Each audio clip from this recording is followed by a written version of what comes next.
Okay. So, welcome back from spring break.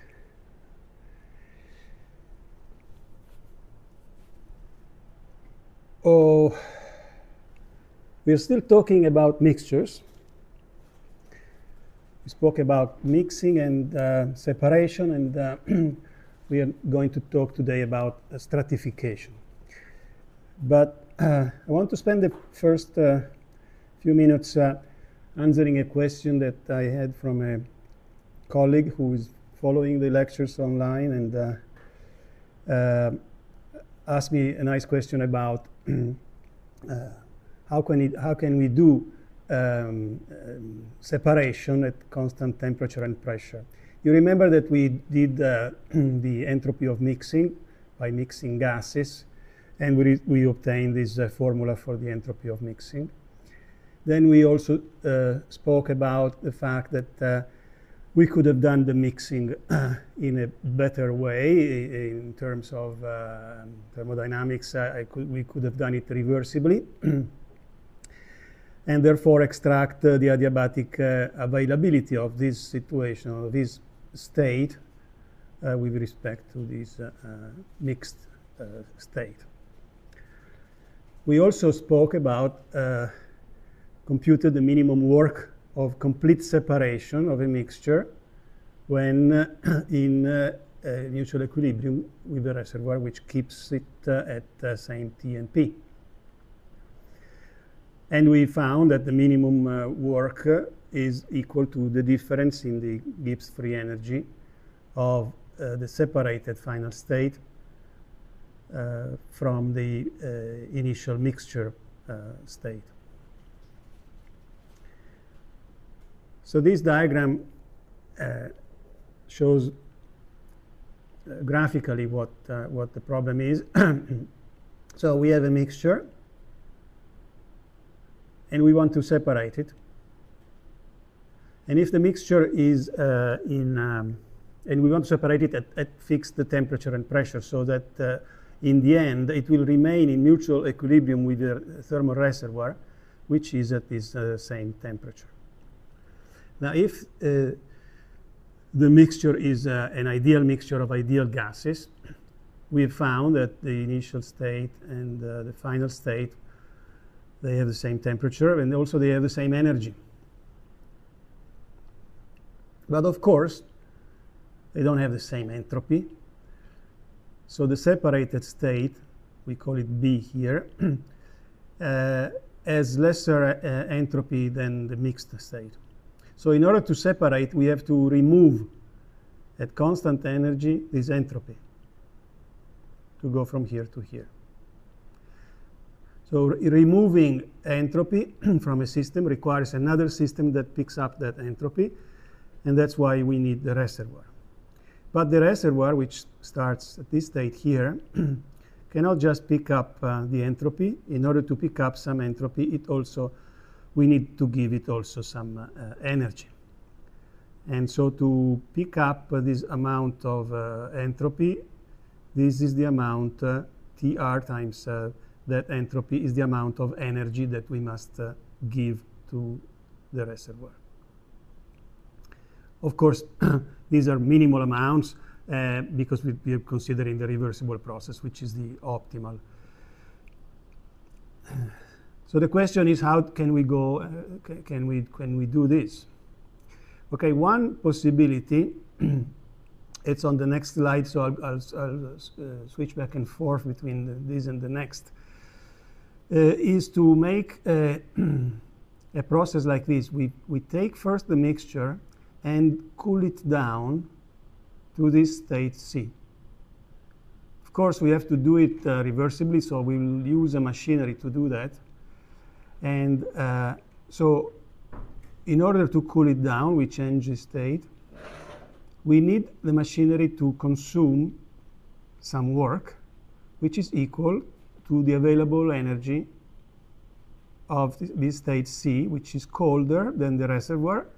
But as you remember, the graphic representation of available energy is given by this segment from here to here with respect to this reservoir. So even if it is colder than the reservoir, it has a positive available energy.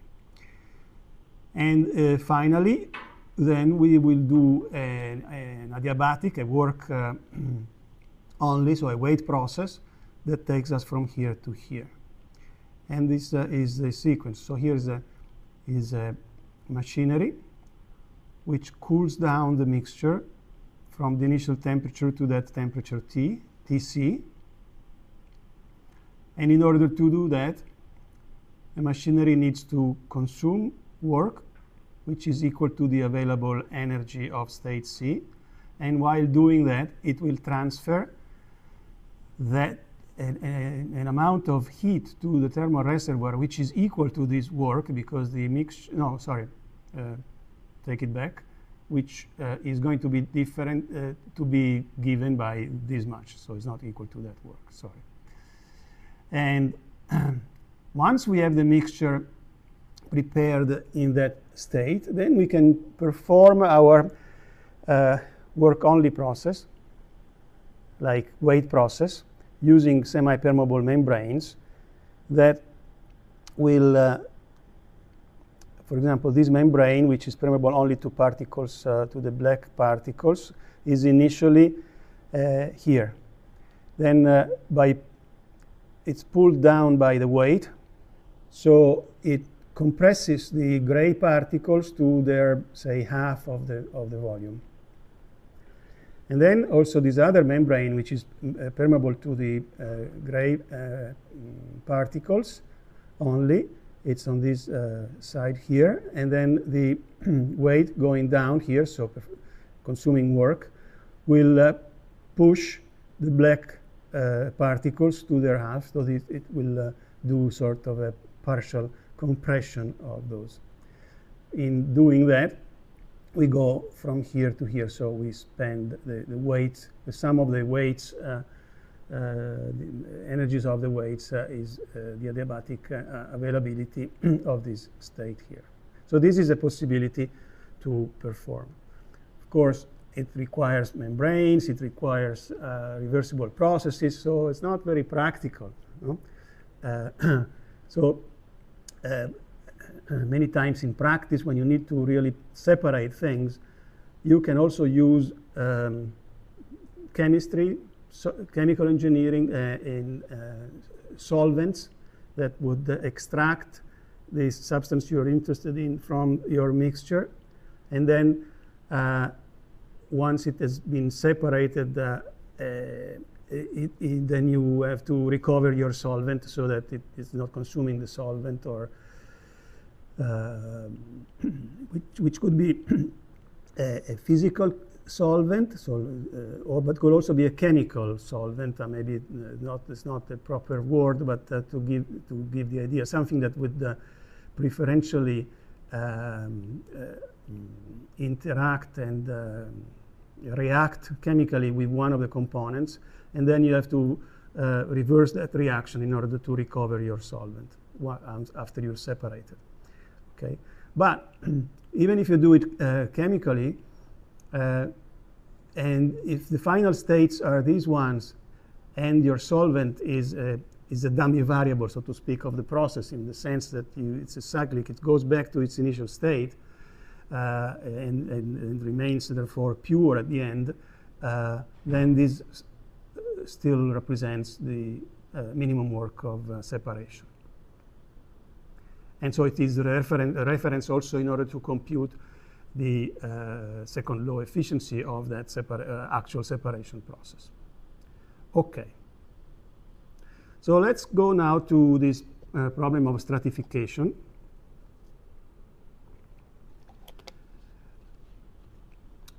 And we are interested, for example, in the stratification of gases in the atmosphere, like oxygen, nitrogen, CO2. So remember that we started by saying that for this kind of problems, we model, like in the bulk flow state model, we model the energy of the substance as given by the energy which is proper of the stable equilibrium state for the given entropy, volume, and amounts of the substance, plus a potential energy, which in the case of gravitational, uniform gravitational field is, as we all know, mgz. Okay. And the mass, of course, depends on the composition. So the local mass of the fluid parcels changes with elevation due to changes in composition. The chemical potentials in this situation are substituted by the role of the chemical potential is played by the total potentials, which is still the derivative of the energy with respect to the amounts. But now the amounts appear not only here but also in the mass. And that gives rise to a additional contribution to the potential. So we have the chemical potential plus the gravitational potential. And so we have the sum of the two is the total potential. That is what enters in the conditions for mutual stable equilibrium between fluid parcels, and therefore also between layers of fluids, parcels of fluids that find themselves at different elevation in the gravity field. So in order to impose mutual stable equilibrium, we will impose a quality of chemical potential, total potentials between two layers at different elevation. We will assume instead as an approximation that although we are not going to assume that the temperature is completely uniform, so we are not, we want to go beyond the model of an isothermal atmosphere. We will assume that the temperature changes, but that the local changes are irrelevant or can be, say, neglected for this computation of the chemical equilibrium. So, in order to apply this, we have to write these total potentials. And the total potentials are written one at elevation z plus dz and the other times at elevation z. And of course, we need to use this double contribution, chemical plus gravitational. For the chemical part, we will assume ideal mixture behavior. So the chemical potential is given by the pure component chemical potential at the same temperature and pressure, plus RT log of the mole fraction of that component. And then here we have the gravitational contribution. And the line above has the z plus dz contribution. So since these two must be equal, you do some manipulation. You also remember that since here we have the difference between the chemical potential at z plus dz, at the pressure that belongs at z plus dz, and that at the elevation z, here enters the partial derivative of mu with respect to the pressure, which is the specific volume. And that's why in the end, this is what we are left. It's the specific volume, dP, plus RT, the derivative of the logarithm of the mole fraction, plus the mi g dz, and mi, of course, are the molecular masses of the various components. So we have one equation like this for each component, because all components can be exchanged between layers. And this is actually true also for the pure substance. So if you have a pure substance, so just one component, this equation becomes this one. And if you recognize that the molar mass divided the specific volume, and remember this is specific volume molar, so m over v is the density. So this equation becomes dP equals minus the density times g times dz, which is which leads, when you integrate, to the Bernoulli equation of static fluid mechanics. But you can also apply it, for example, for a gas. So for a gas, specific volume is not constant, so you shouldn't put you should remember that V is RT over P. And therefore, you can integrate RT over P, so you get dP over P on this side, and you have mg over RT on the other side. You can integrate, so this becomes the derivative of the logarithm. That's why the exponential here.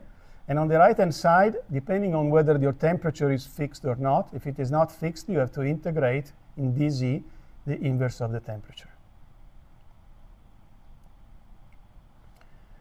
So this is the equivalent of the Bernoulli equation for for a gas, which gives you the exponential pressure decay with height for an ideal gas in the gravity field.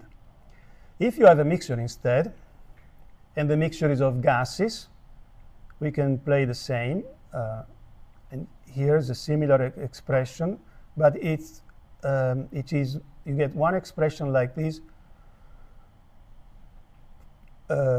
for every constituent, and this is the partial pressure. So you compute these partial pressures, which also go down exponentially with z, but there is a coefficient of the exponential that depends on the molar masses. So the heavier particles, the heavier molecules, go down faster than the lighter molecules, and so their partial pressures go down faster. For example, oxygen is molecular weight 32, molecular oxygen, and nitrogen, molecular nitrogen, is 28. So that difference, 28 versus 32, makes it so that the partial pressure of oxygen goes down more rapidly than that of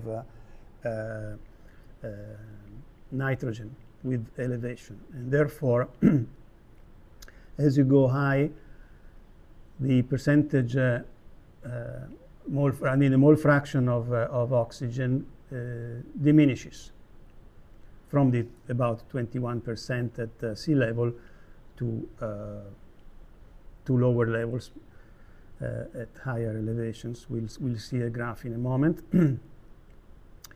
Once you have the partial pressures, of course, since this is a mixture of ideal gases, we can use Dalton's law, and by adding them, you get the total pressure. So you see how also the total, you can compute also how the total pressure goes down in the atmosphere.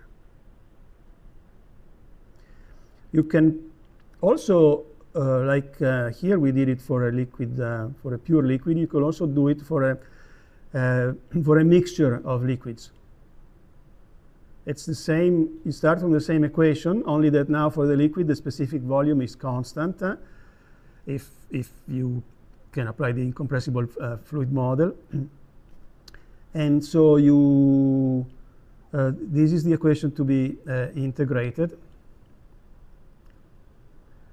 And you can combine these two, because you have one equation for each constituent. You can combine them into this equation here and integrate.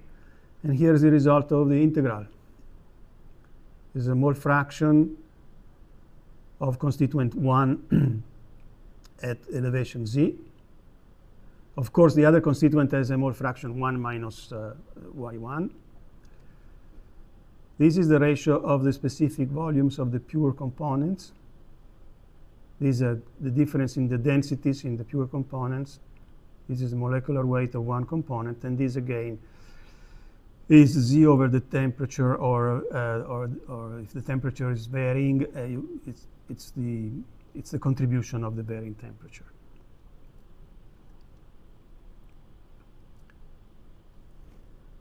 Now in Canvas you will find an Excel file that I am sharing where I do this calculation. where I made these plots. So I'm considering air, and I'm using an air made of only 4 constituents: nitrogen, oxygen, argon, and CO2.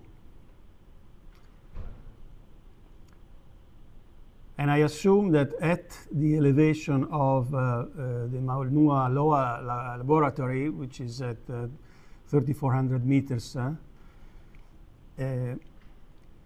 this is the composition. I express them in ppms, parts per millions. So today, the ppms of CO2 is 425 up there.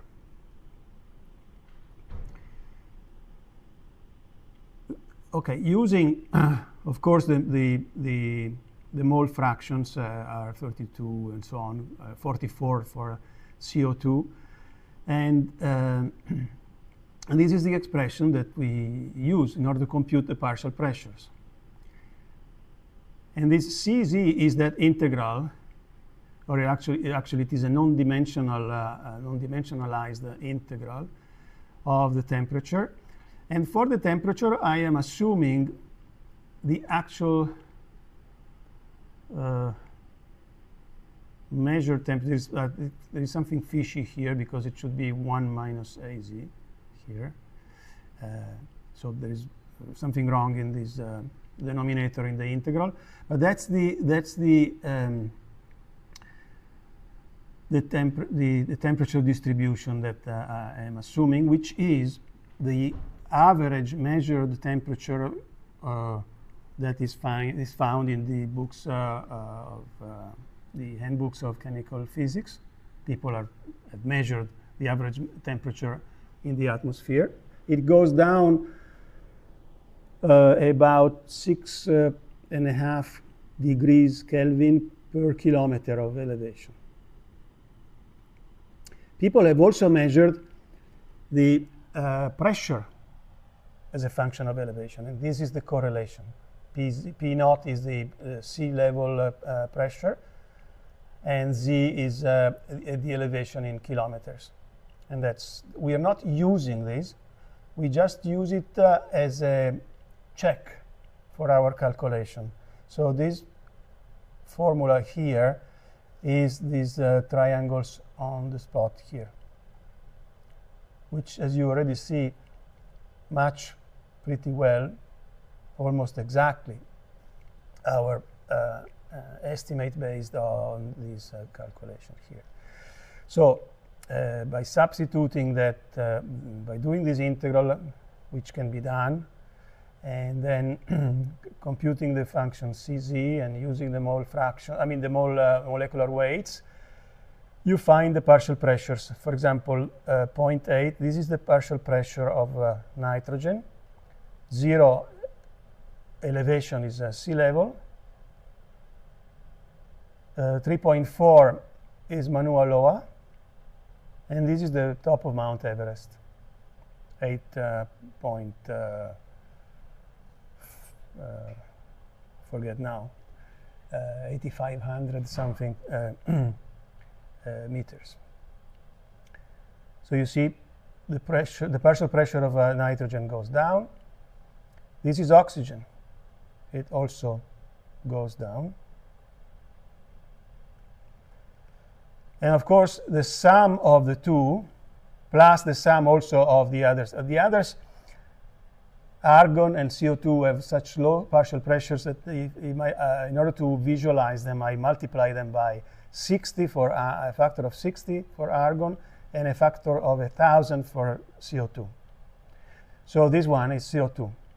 The green, no, sorry, this is the green is argon, and the blue one is CO2. This is the value measured at Mauna Loa, but as you see, at sea level the value is much higher, and at Mount Everest is much lower. These are the mole fractions.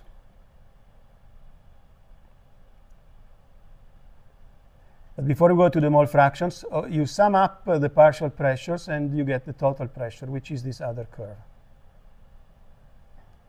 So the reason why at the top of Mount Everest the air is thin is twofold. One is that the main one is that the pressure is about 0.32. So it's 32%. So every time you breathe, you take in only the volume of the lungs are more or less the same. So you take in 1/3 of the air. Plus, there is a second order effect, which has to do with the molecular the composition. That is, you see, the mole fraction of nitrogen goes up, and that of oxygen goes down. But it goes down very slightly. And so you get, instead of 21%, you get maybe 20 or 19%.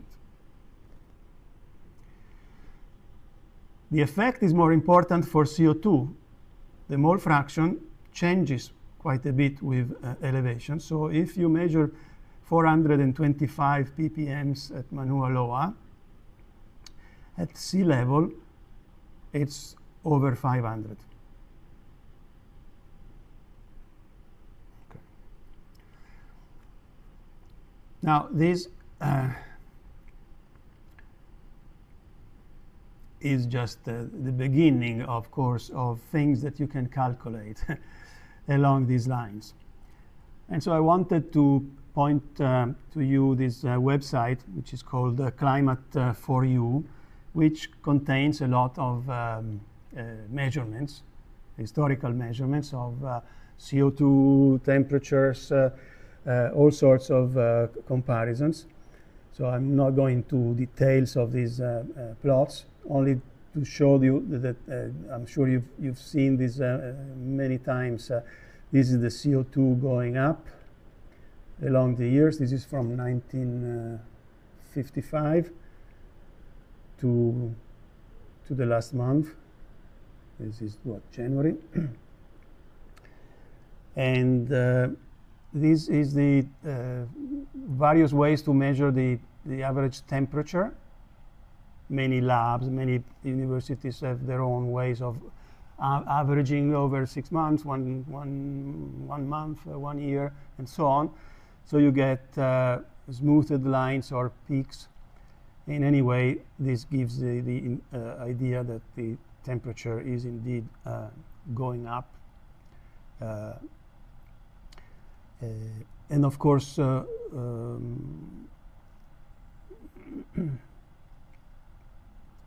not only the atmospheric temperature, but also this is the temperature of the upper layers, say the first 100 meters of the oceans, which is the layer in which there is a lot of mixing due to turbulence.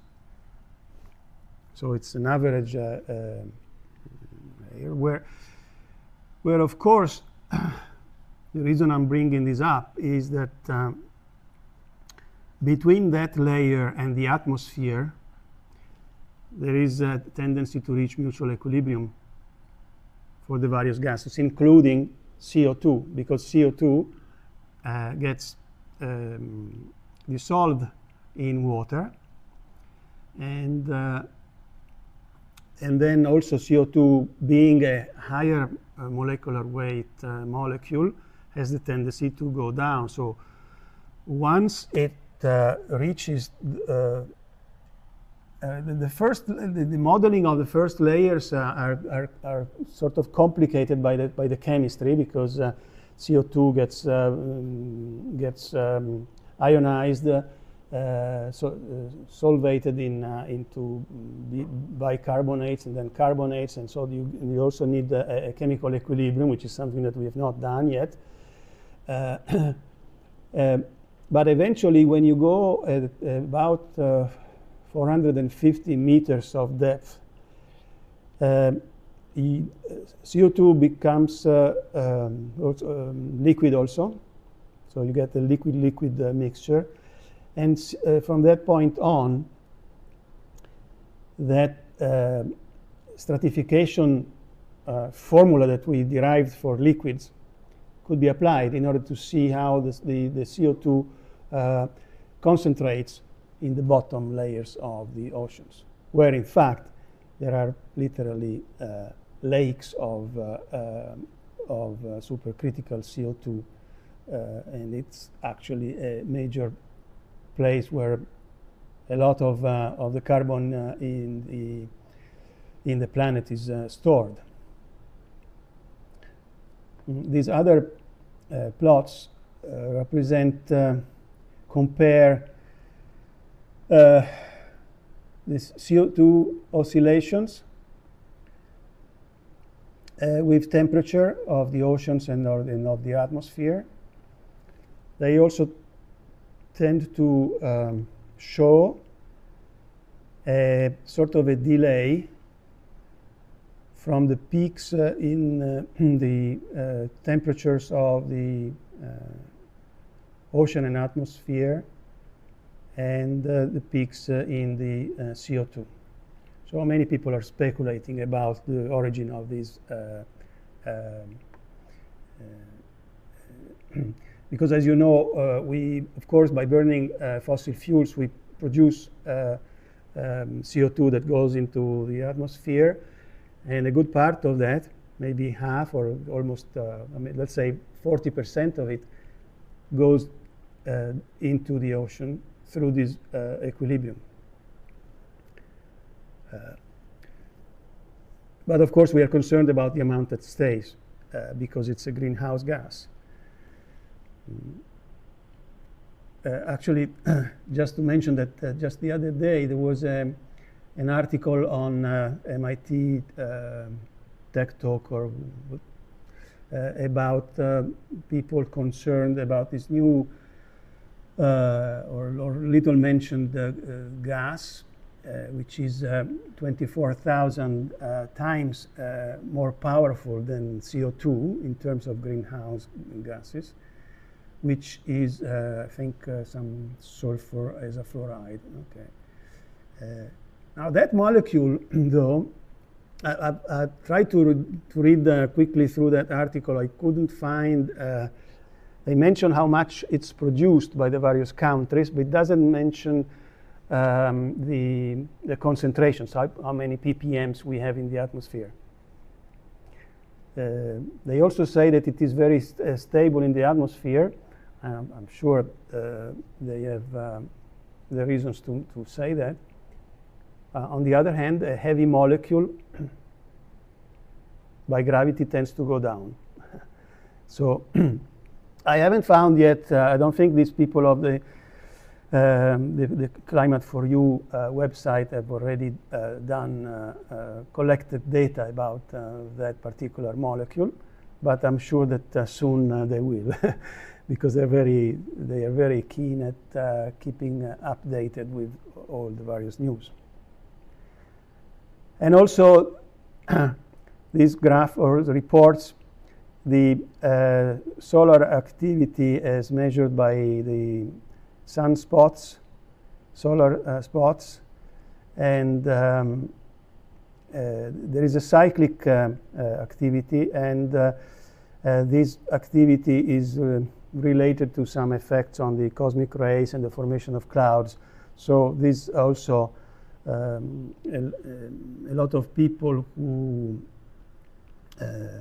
study climate change are studying the connection between this kind of solar activity and the clouds, because the clouds, as you know, are the source for cooling of the planet via the albedo, because they reflect some of the light away. So by controlling clouds, cloud formation, you could also control global warming. Okay, so enough for the advertisement of this website, which of course it's not an advertisement, but it's simply mentioning because it's a good source of scientific data. Back to stratification. Here's another problem which is very similar to the one that we've done with gravity, which is centrifugal force. So if you have a fluid which is static with respect to a rotating reference frame, you know that there is a force like gravity that pushes the heavy particles towards the exterior. No? And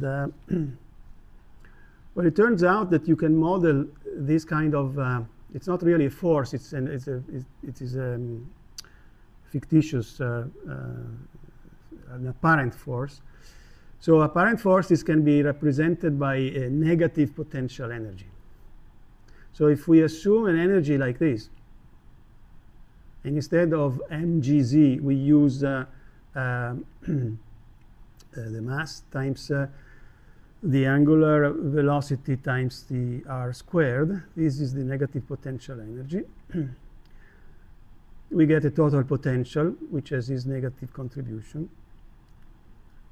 And then if we consider the mutual equilibrium between two layers at different distance from the center of the axis of rotation, so you impose that the chemical potential here and there are equal. Again, we assume a mild effect of temperature, but not completely uniform temperature.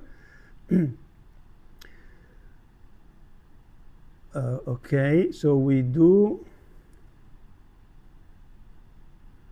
yeah, you go over the same steps. And here there's an error definitely here, because there should be like a 1/2 m omega squared rdr here, I think. So I need to correct that. Yeah, it's something like this. So this is the general one that applies for all substance, for each substance of the mixture. If you don't have a mixture but a pure substance, you get an equivalent of the Bernoulli equation for the statics, for the fluid statics here.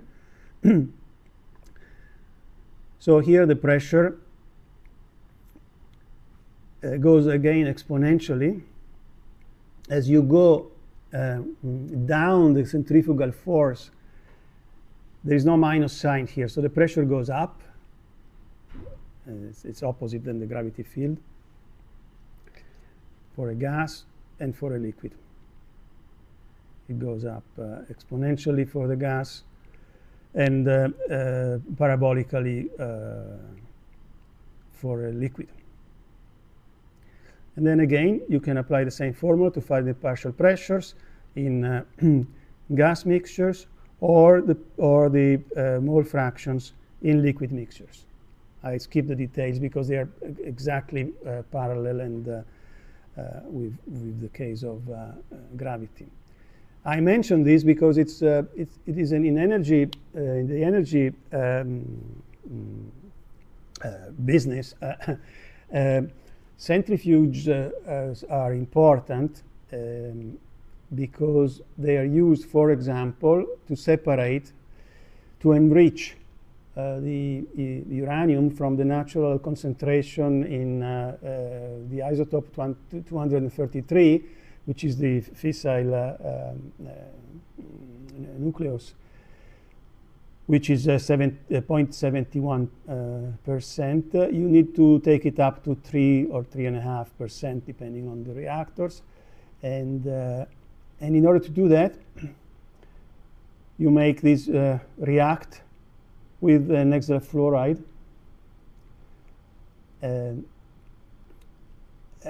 then you put them into these centrifuges, which separate the small difference between the molecular weight of the 238 and the 35 and 38 isotopes. That minute difference is enough to separate the gas, so you'll find more of the 238 towards the outside, and and then of course this is not completely static, otherwise you wouldn't have any yield in the process. So you need to do the extraction, and the extraction complicates things because of secondary flows and so on. So these are just details, but there is this nice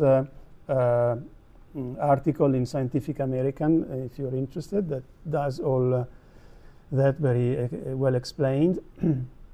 And then you, of course, so you have to run one centrifuge from one, you get slightly enriched, you put it in the next stage, and so on. And this is how many stages you need in order to obtain a correct cascade, so that you get 3% uranium 235 up here. You get depleted uranium, just 0.2%, from a feed, which is the natural composition. And then, of course, you'll read about the fact that also this depleted uranium is problematic because it's kept in some cylinders somewhere nearby these separation plants. And sometimes there are accidents also there because these steel containers get rusted, and so there is a lot of cost associated with not only the separation, which is energy consuming, but also the keeping the sites safe. In spite of all these costs, the cost of nuclear energy is still competitive, very competitive, and so many countries are using it, and of course a good part of the investment is also into doing some kind of control of the management of the wastes and the byproducts and so on. And these costs can be huge. Just mentioned, for example, that in Italy we had a referendum in 1989 that banned all the nuclear power plants. We had a few, and one was already was just built, and that one, in order to keep it closed, it cannot just close and get away. It still has, after 40 years, no, 35 years, I think it has about 200 people working there just to keep it, how do you say, stopped, I mean, not working, okay? Offline.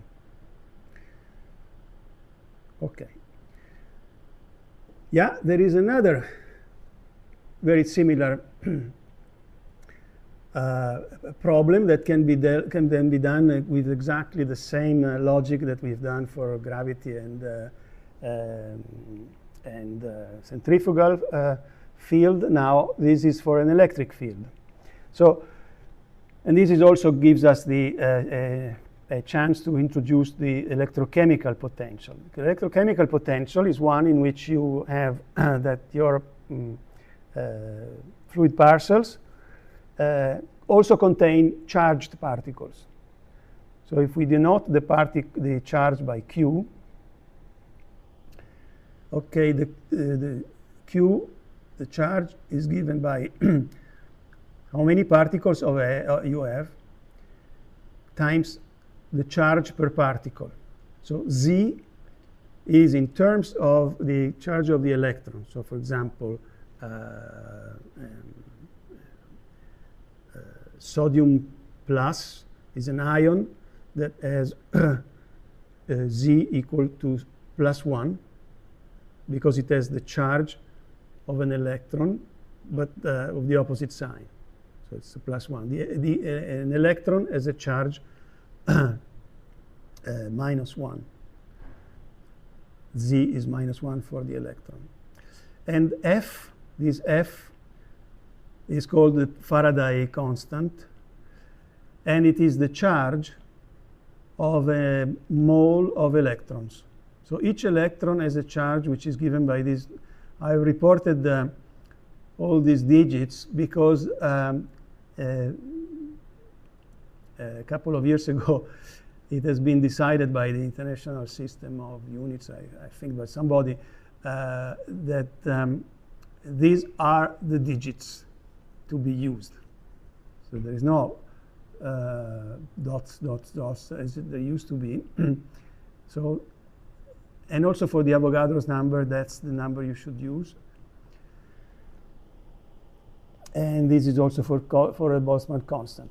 All right, so if you take an Avogadro's number, so multiply this times this, you get the Faraday constant, and the product is something like 96,500 coulombs per mole, something like that.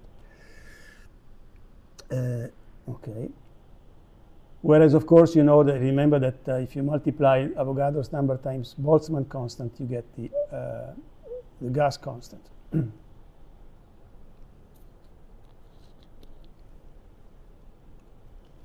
So it shouldn't be confused by the fact that we call it the gas constant, and then you apply it to liquids and solids, because after all, it's just the Boltzmann constant.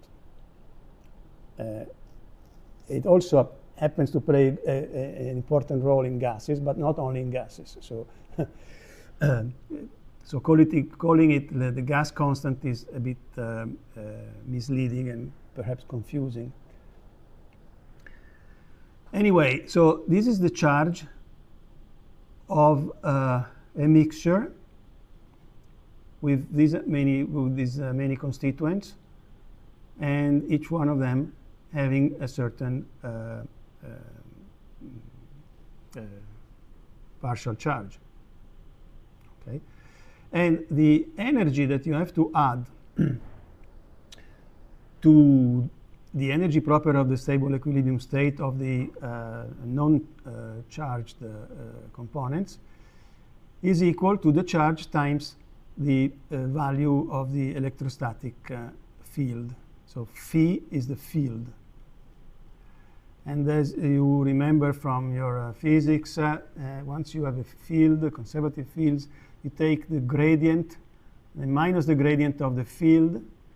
It gives you a vector, because the gradient is a vector operator, and so you apply it on a field which varies with position, and minus the gradient is called the electric field. It's a vector. So the bold x is here, so x bold means x, y, z. It's a location in space. And the bold in these symbols means that they are vectors. It's true that also these n's are also vectors, but they are not vectors in x, y, z, but it's simply a list of numbers. So yeah, but I hope you will not get confused by these details.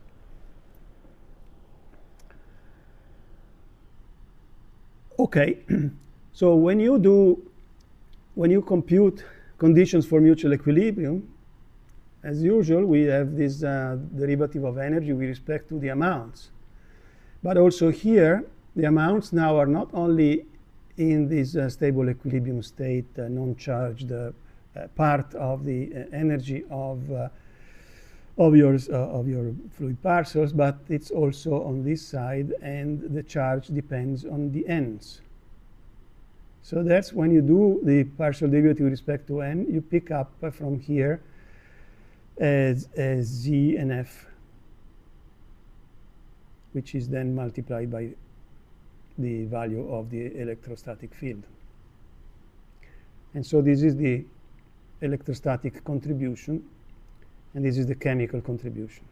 And that's the total, which is in this business called electrochemical potential. All right.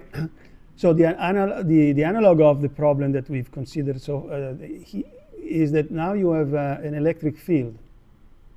So suppose you have some charges or a mixture of charges or charged particles. For example, a solution in which you have electrolytes and in an electric field. Okay. So the electric field is directed, I made it for analogy like a gravity, like in the same direction of gravity, so that this is x. All right. Same logic, apply the quality of chemical potential between these two layers using now this formula for the total potentials. Sorry, I said chemical, but it should be total potentials. And after the details, this is what you obtain. This is the expression, specific volume, dP, RT times the derivative of the logarithm of the mole fraction. And here's the contribution of the gradient of the electrostatic field. So this is minus the electric field dotted into dx. This is true also for the pure substance. So you have so if you have a pure substance or just one, let's say, a charge in some electric field, charged particles in an electric field, you get equations which are similar to the ones we obtained for gravity. But of course, typically, you don't have only charges of one kind. You have mixtures of charges. And so this is the expression for the partial pressures, if they are in the gas phase, or if you are in solution. So if your charges are in an electrochemical solution, and you want to compute how the concentration changes as you move along the the direction of the electric field, this is how this formula integrates. You can also do it for a variable temperature. Okay, for the simplest example here, suppose you have the plates of a condenser, or say an anode and a cathode, and you have some charge carriers, so particles with charge that are between these two. So if the plates of the condenser are close enough, the electric field varies linearly from the values of the field in one plate and the values on the other plate. So you get a linear phi. So the electric field, which is the derivative, the gradient is the x direction is the derivative with respect to x, is constant. Okay. And if you apply those formulas for the liquid case, the mole fraction comes out to be exponential. So the positive charges will have a concentration that decays as you get far from the negative electrode, because they like to stay near the negative, and the negative charges decay exponentially as you go far from the positive electron. Okay. All right.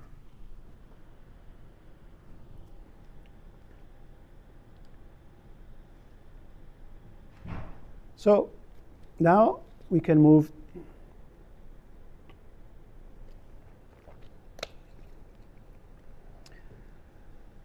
to another interesting topic, that is the one of what happens when mixtures of various components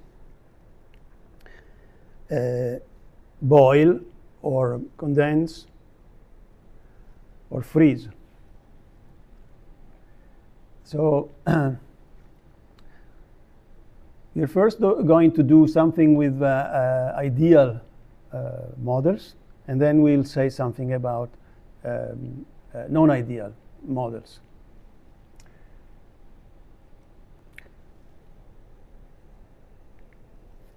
You remember we talked about the Lennard-Jones potential.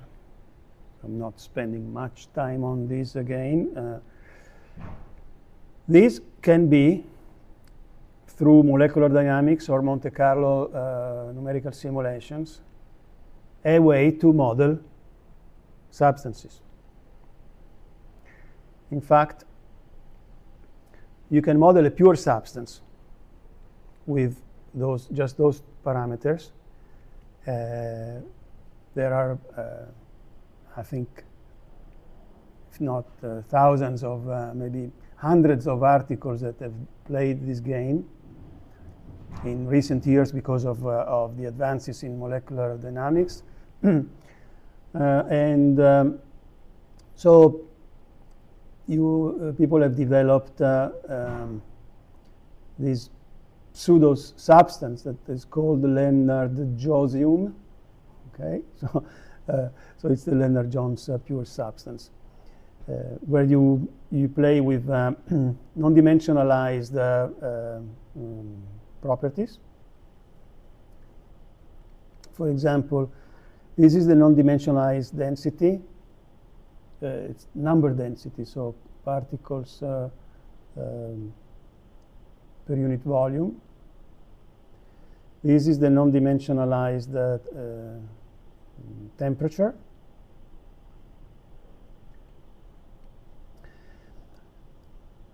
And there has been a dispute for a while about what this, for example, the critical point is characterized. But now, if there is a very nice article in Wikipedia under this title, so that's where I also took these plots, because they're very nice, which summarizes and explains the details of these calculations. So the critical point of this fluid is given by, it's like a universal fluid, no? So it's given by these values. So once you take your substance and you think that your substance is correctly described by a value of epsilon and a value of sigma, then you know that that substance will have this critical temperature, this critical pressure, this critical volume. So that means also that this is a way in which you can infer the values of those epsilons and sigma for a given substance. If you know the substance and you therefore know, because people have measured the critical pressure and critical temperature, you can make a system of these two equations and obtain the epsilon and the sigma that properly get you to the critical values of T and P. Unfortunately, there are only two parameters, the epsilon and sigma in this model. So they are not enough to make the model universal, because the most difficult one to model is the volume, the critical volume. So if you match temperature and pressure, then you're going to be likely off the critical volume. In fact,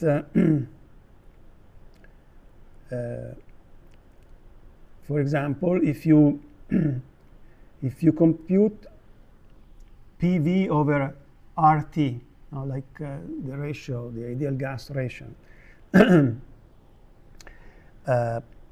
at the critical point, since these values are fixed, you take this ratio, it becomes dimensionless.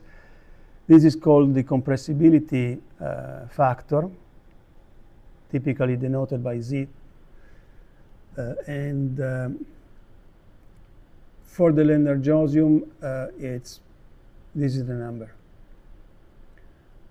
If this model was universal, all substances would have this number for the critical, this critical ratio. That's not really true, because, for example, if you go water, it's pretty off. It's 0.23 instead of 0.31. Helium-4, it's 31, so it's pretty good. Argon also. CO2 is off. Okay, so there is missing. This says that the Lennard-Jones model is incomplete. It's a very good starting place, but it's incomplete. Possibly due to the fact that, especially when you get to the liquid phase, the Lennard-Jones considers only pairwise interactions, and instead, when the molecules get close to one another, also three-body interactions may have a role, and they are not accounted for in this model. But you can predict condensation and boiling. You can predict the fact that the substance below the critical temperature doesn't like to stay in certain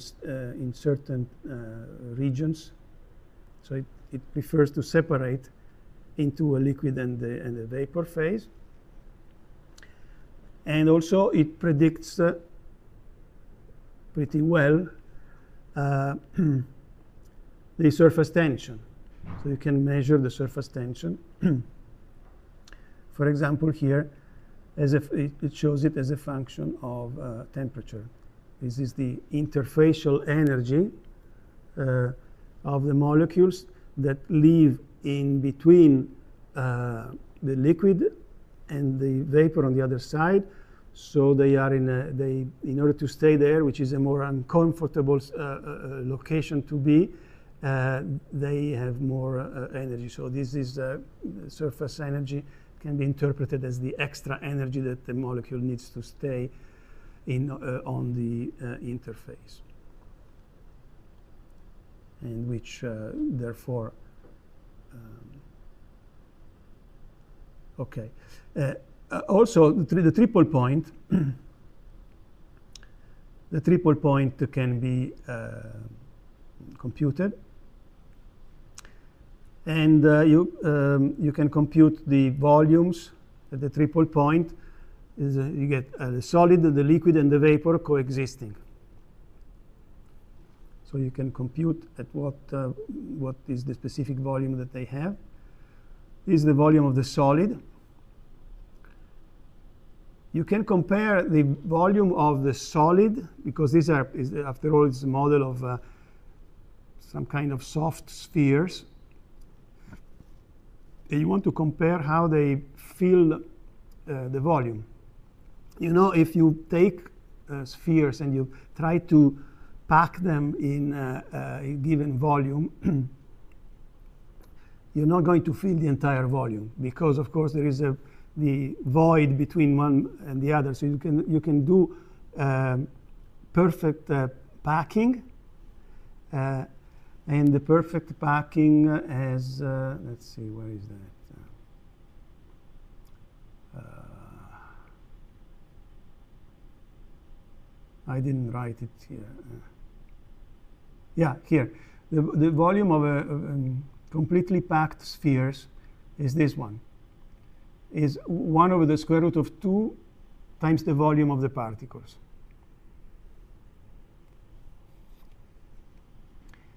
So it means that the other 30% of the volume is the empty space between the various spheres. Okay. So here, the triple point, the model predicts that the solid is not completely packed. is 1.5, the completely packed volume. The liquid is 1.7, is better packed than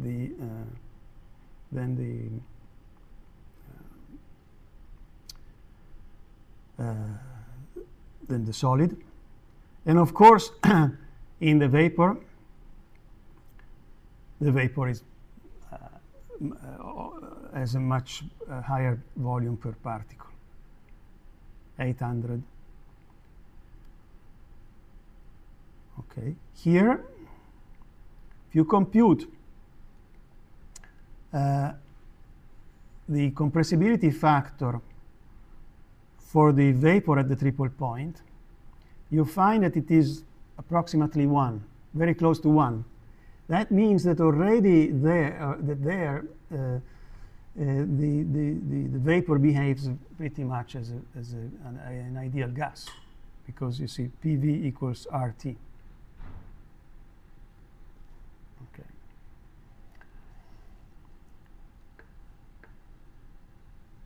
And then by these are plots that show what other parameters you can play with in order to adjust, but also to make the numerical calculation less heavy. For example, by truncating the potential and saying, well, beyond a certain distance, instead of having small digits, I just put it 0.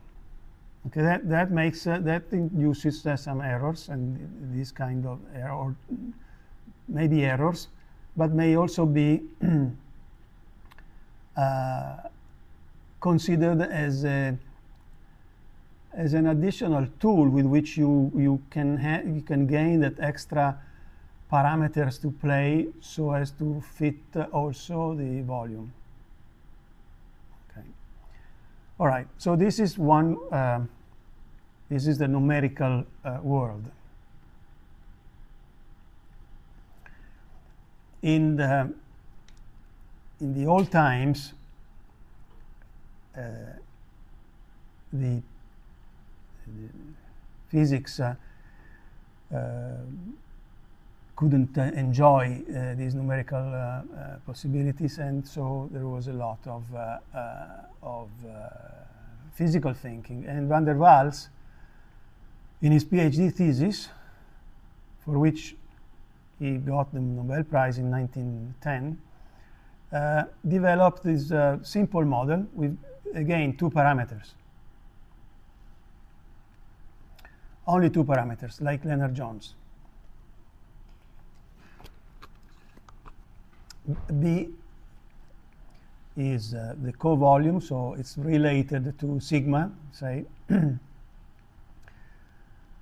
And A is related to the force of attraction, so it's related to the epsilon of the Lennard-Jones.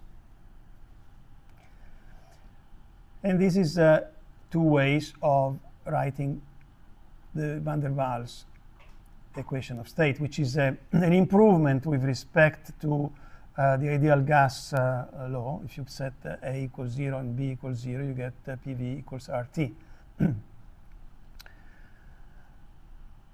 Which accounts also for the attractive forces and for the fact that the volume available to the molecules is not the entire volume, because especially in the liquid phase, the volumes themselves, I mean the particles themselves occupy some volume, and so that's not volume available for the other particles.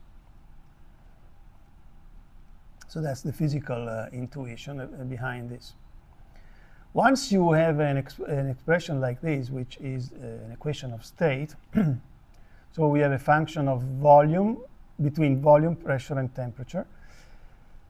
As you remember from the pre-initial lectures, you can compute the compressibilities, the coefficient of the, this is isothermal compressibility, the isobaric expansion, which enter also in the Mayer relation, which gives you the difference between the specific heat at constant pressure and constant volume. So by doing those derivatives with this equation of state, here is what you get. For example, in a limit for vapor states, in the limit, not the ideal gas limit, I mean the limit of vapor in such a way that the co-volume is so the volume available to the particles is much greater than the co-volume, and also the particles live far away from each other, so that the attraction is also small.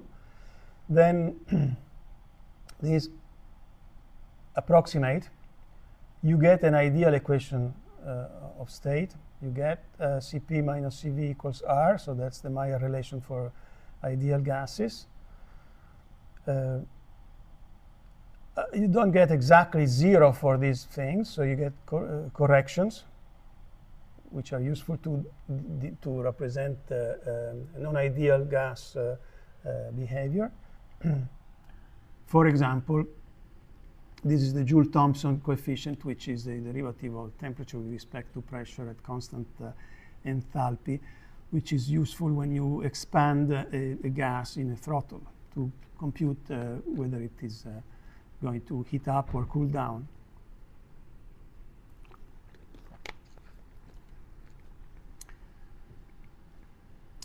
Well, or you can also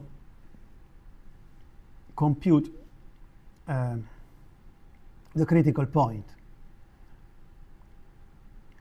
because, as I will show in a moment, or actually let me show it now, if you draw the isotherms, for example, at constant temps, this is a pressure versus volume diagram, and these are the isotherms. So in the ideal gas state, PV equals RT. So if T is constant, PV equals constant. So this would be an equation of a hyperbola. Okay. As you see, as you go lower in temperature and also in pressure, these isotherms get distorted. And at one stage, there is one isotherm, which we call the critical isotherm, in which there is in which the first order derivative goes to 0, and you have a flex.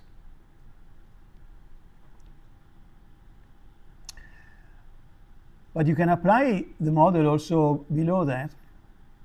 So this is what the van der Waals isotherms would look like. Okay, it goes up and down. Now, if you remember when we did the Le Chatelier-Brown principle,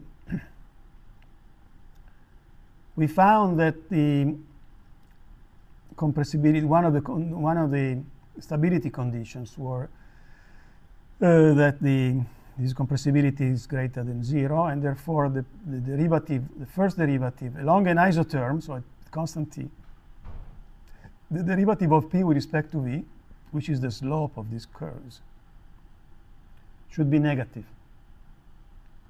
So here, yeah, it goes down, it's negative. Here it goes down, it's negative, negative, negative. Here it goes to 0. And then the derivative goes up, positive, positive, positive until here, and then it keeps going down. So this region here where the derivative of the isotherm is, where the slope is negative, does not satisfy this stability condition. It's an unstable situation. That's the situation in which your particles don't like to stay, and they prefer to separate into a dense phase and into a non-dense phase, which is the vapor.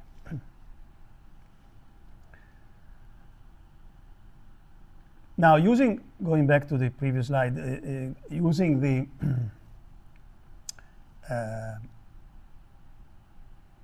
model, we can also compute the chemical potential.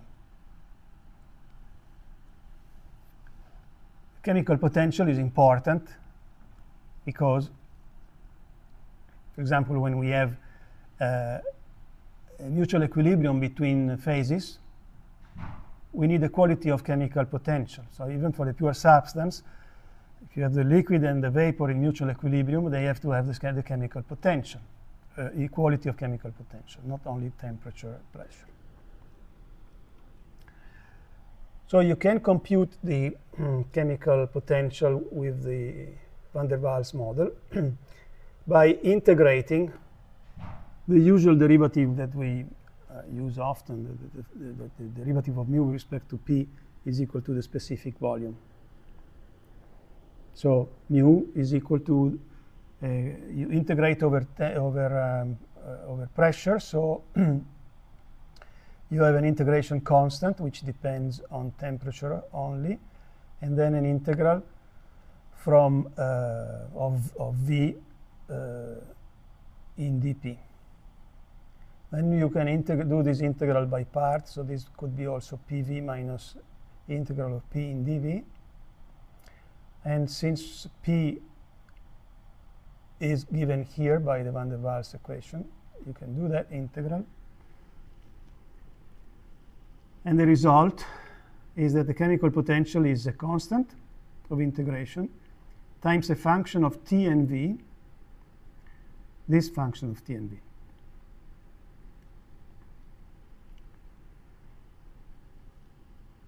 We don't know that constant C of T, but we can reason even without knowing it. By using the fact that we know that when you have liquid and vapor in equilibrium, the chemical potentials of the two phases must be equal. Not only, but also the pressure and the temperature. So if I have, I have two conditions: equality of pressure, so PF is equal to PG, and that's the saturation pressure. That's what we call the saturation pressure when you have a liquid and a vapor in equilibrium. So that gives us, by substituting here PD, PVDV, VW means substituting this expression here for the pressure. So we get one equation where the unknowns are two. It's the volume of the liquid phase and the volume of the vapor phase. The temperature is a given. Okay, so that's condition, one equation that derives from the condition of equality of pressures. Then equality of chemical potentials says that the chemical potential of the liquid is equal to that of the vapor. So you see the constant of integration goes away, and you have this equality where the function f is this function here. So now I have a system of two equations for a given temperature from which we can solve for the specific volumes of the two phases in mutual equilibrium.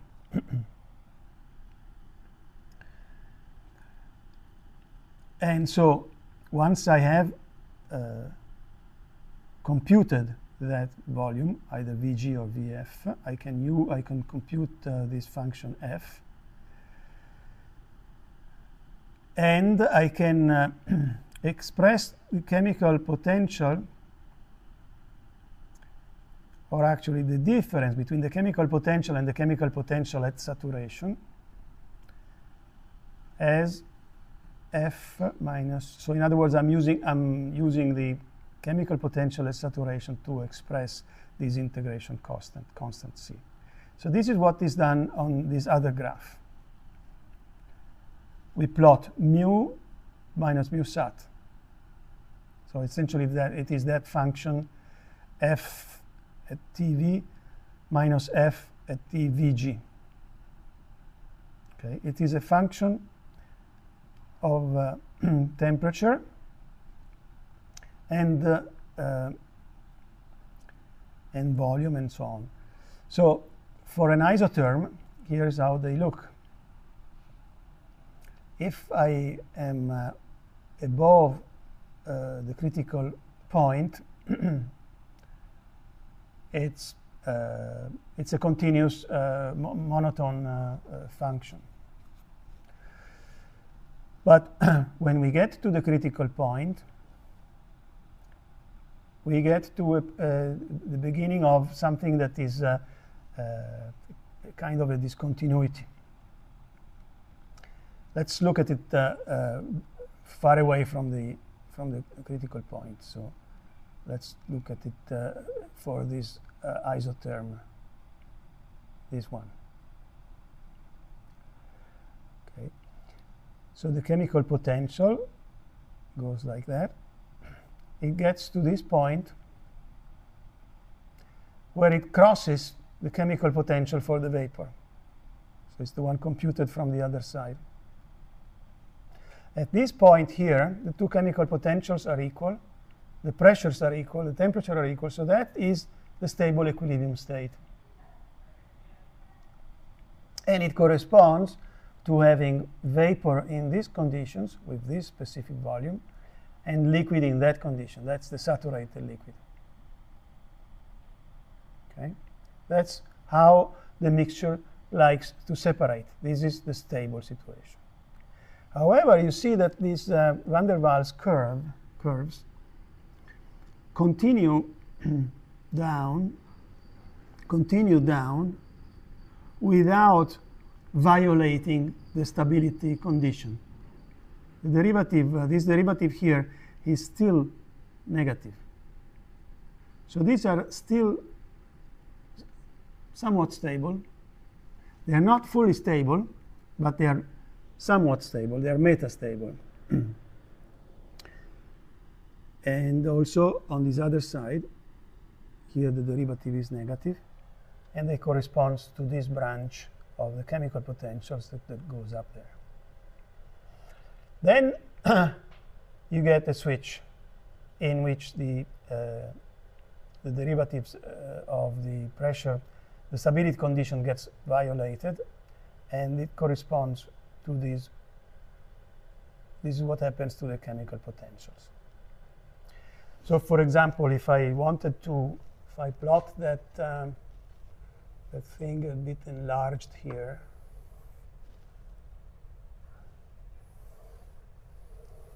okay, and let me consider this value of pressure. I have three values of the chemical potential. So the chemical potential for the van der Waals has three values. And notice that here we are plotting mu minus mu sat. And remember that for a pure substance, the chemical potential is the Gibbs free energy. So this one is, of the three points, is the one that has the minimum Gibbs free energy. That corresponds to the stable equilibrium state.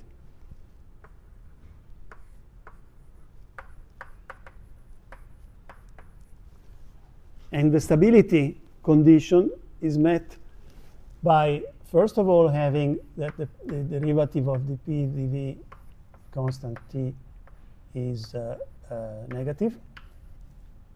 And second, the condition of equality of mutual equilibrium between the two phases. This other one, the intermediate state, is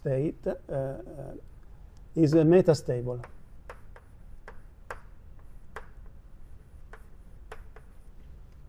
It satisfies only the condition that dP dV is less than 0, but not the equality of chemical potentials. And this other one is unstable because it doesn't satisfy that. So what's the metastable? What's the metastable situation? Somewhere here if I'm somewhere here, I have a liquid that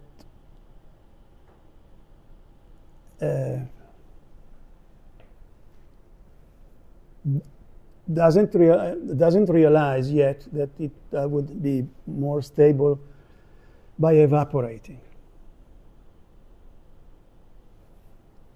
Or maybe a liquid that in order to evaporate needs to form the first little bubble. And forming a bubble in a liquid requires energy, because you require the surface energy, the interfacial energy. So you need the energy to do that. And that is why these metastable states are feasible in practicing experimentally.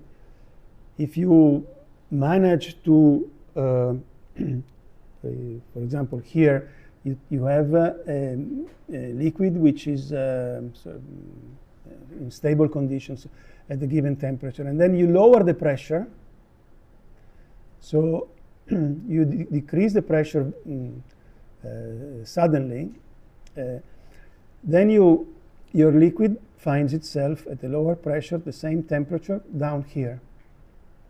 It is superheated with respect to that pressure, and therefore its stable situation would be to evaporate. But in order to evaporate, it needs some energy to form that interfacial, that initial bubble. And in fact, the moment it gets that energy, maybe from some noise, from some vibration, from some cosmic ray or particle that provides that energy to form that surface, what happens? You see, consider it again a plot having to do with Gibbs free energy. This state here, with respect to the stable state, has this much extra free energy, because that's the metastable state. So this extra free energy is there the moment you have provided the initial trigger to nucleate the first bubble. Then it becomes an explosive process, the collapse from the liquid to the vapor, because all this free energy is there available. It is made available to form additional surface, additional bubbles, and all that.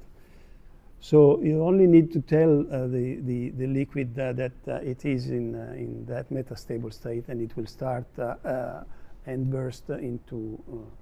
And the same is on the other side. On the other side, if you are here,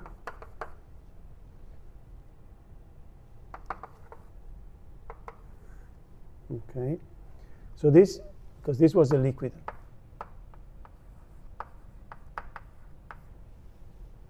And this is the vapor. The same here. Here's the metastable, this is the unstable, and this is the stable. See, you get this much free energy as soon as you have. Actually, I think I misspoke.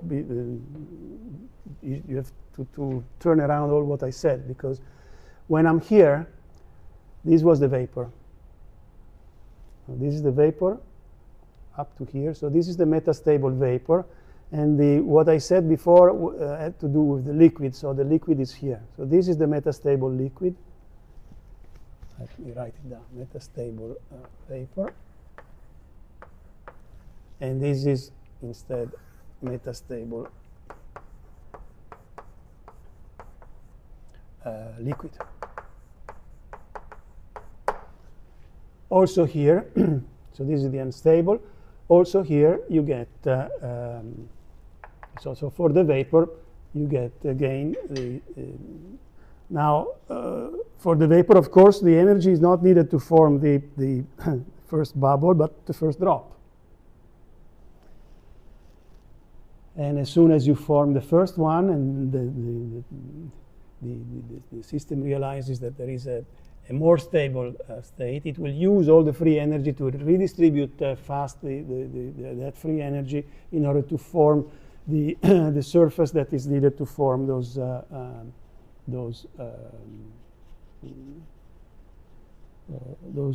drops in order to condense. Now, this phenomena have been worth another 2 Nobel Prizes. See, one is the one by Wilson, who invented this method. It's called the cloud chamber, and the other to Glaser, the bubble chamber. These are both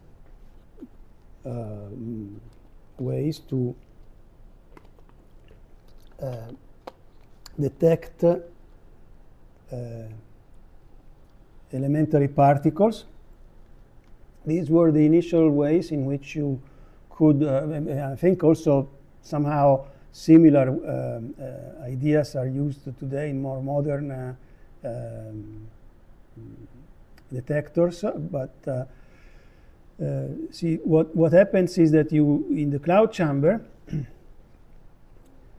you form a subcooled metastable vapor. So you form something like that. And in the bubble chamber, instead, you form a superheated liquid. So they are sort of symmetrical devices. And then you wait for the particles that you want to measure, you want to visualize. These particles deposit energy. Typically, they ionize the liquid or the vapor in which they travel. And that ionization energy is what triggers the formation of either the bubbles or the vapor or the drops. So in this case, you form little drops like the drops that you see in the clouds. In fact, this is the same phenomenon whereby some part of cloud formation is triggered by cosmic rays. We are, as you know, the Earth is continuously hit by a flux of cosmic rays. These are charged particles with a lot of energy that come, and when they hit the atmosphere, they provide, and the atmosphere has some water vapor in it, but that water vapor didn't have enough energy to form the droplets. The cosmic rays provide that energy, and that triggers the formation of the clouds in that neighborhoods.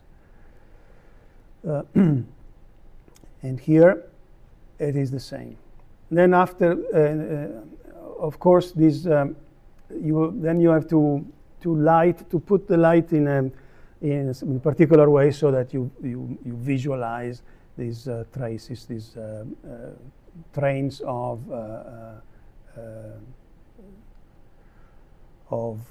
droplets that have formed. Okay. Okay. So the last thing on the van der Waals is, well, okay, then what happens if we instead are in the unstable? So suppose you start from an unstable. Suppose you manage to. So how can you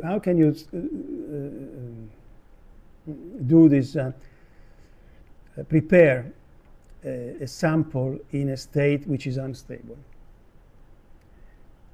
Well, you have to do it quickly. For example, you remember this is the pressure, so you can go very quickly down in pressure, and therefore your so from supercritical or from above the saturation curve, you just quench, or you cool down quickly. Although cooling is more difficult because cooling requires extracting heat, and heat is kind of a slow thing to do experimentally. So, but you can do it in thin samples, like between two glasses, two small glasses, like the chemistry labs, no? And therefore by cooling that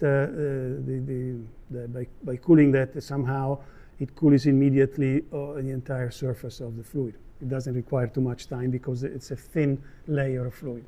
In any case, suppose you have these are numerical simulations, very nice, and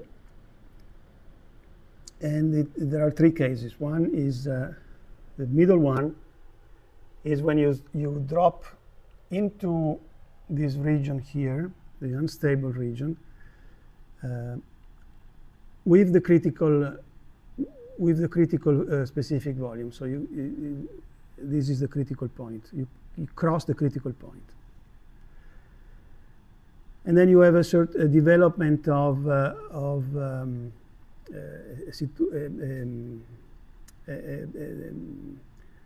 how do you say, a pattern. First, initially, the mixture, I mean not the mixture, your substance is homogeneous, and then it begins to separate. The separation is in terms of B continuous. So you see the blue particles are all connected to the blue particles, the red particles in the red regions. Whereas if you are off critical, you form either bubbles, the red things are bubbles, or drops. Okay, but what is most important is that this phenomenon occurs very quickly because, again, of this important free energy that is there in order and is available to form all these interfacial regions.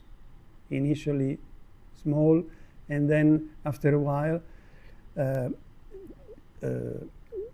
once you have formed all that, then the system will try to coalesce in order to reduce the surface tension, reduce the surface area.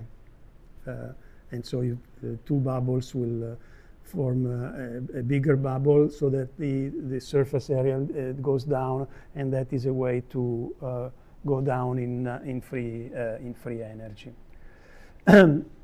And yeah, time is up. I think I forgot to say, but the word spinodal appears all over, that this curve here, that is the locus of the points inside that separate the region between unstable and stable, is called the spinodal curve. Spinodal curve. And for van der Waals, you can even compute its equation, which is this one. Okay? Yeah, enough for today.